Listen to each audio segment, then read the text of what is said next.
Napangiti na lang si RJ Abarientos matapos ang kanyang miracle no-look shot. Showtime si Scottie Thompson, grabing hang time ang pinakita sa laro. Pakitang gilas naman si Japet, lumambitin pa sa kanyang slam dunk. Pasok na nga sa quarterfinals ang Ginebra. Barangay Ginebra kontra sa Phoenix Fuel Masters. Kung manalo nga ang Ginebra dito ay sigurado na silang pasok sa quarterfinals, habang ang Phoenix naman nga ay must win game ito sa kanila dahil tuloy na nga silang malalaglag pag matalo pa sila this game. First quarter ay maganda nga kaagad nagsimula ng Ginebra offensively. Sa kanilang 13-3 start, lahat nga ng kanilang starting players ay merong ambag sa opensa. Humang time pa si Scottie Thompson in transition sa harap ng depensa ng import ng Phoenix, pero sa halfway mark ay unti-unti nang nakukuha ng Phoenix ang kanilang rhythm sa opensa, pero meron nga kaagad counter ang Ginebra sa kanilang mga baskets, kaya hindi basta-basta makalapit ang Fuel Masters. Maganda nga pinapakita ni Stephen Holt sa quarter na ito offensively, kung saan nagkaroon ito ng dalawang 3-pointers. Another hang time move para kay Scottie sa 1 minute mark. Instant impact na din offensively si Abarientos sa late minutes. Pumasok pa itong kanyang no-look shot, kung saan nakapagpasabit pa siya dyan ng foul. Lamang ng 12 points ang Jeans, 36-24 and the first frame. Second quarter ay nagkaroon agad ng 6-0 run ng Phoenix sa pangunguna ng kanilang rookie na si Kai Balungay. Nagkaroon pa ito ng slam dunk sa fast break. Wala na ngang nagawa dyan ng depensa ng Ginebra, pero agad ngang nagkaroon ng counter run ng Gene Kings. Bumawi ng dakdak si Japet Aguilar, lumambitin pa sa ring para ipakita sa rookie na kaya niya rin ang ginawa niya. Patuloy nga ang magandang opensa ng Ginebra midway sa quarter, kung saan patuloy din nga ang pag-ambag sa opensa ni Stephen Holt, Japet Aguilar at Scottie Thompson. Pansamantala nga munang nilabas sa laro si JB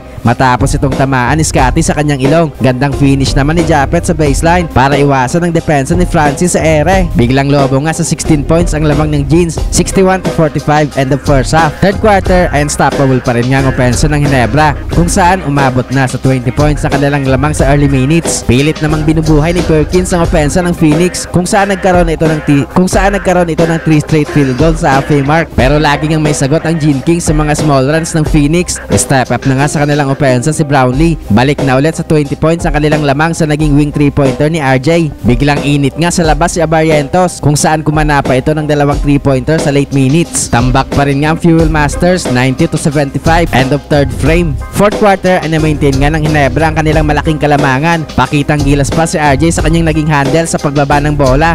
Na-beast mode pa si Coach Tim Con sa pagtawag ng referee kay Brownlee ng travel. Hindi na nga nagkaroon pa ng big time run ng Phoenix, kaya panalo nga sa game na ito ang Barangay Ginebra, kung saan pasok na nga sila sa quarterfinals, habang ang Phoenix naman nga ibora na.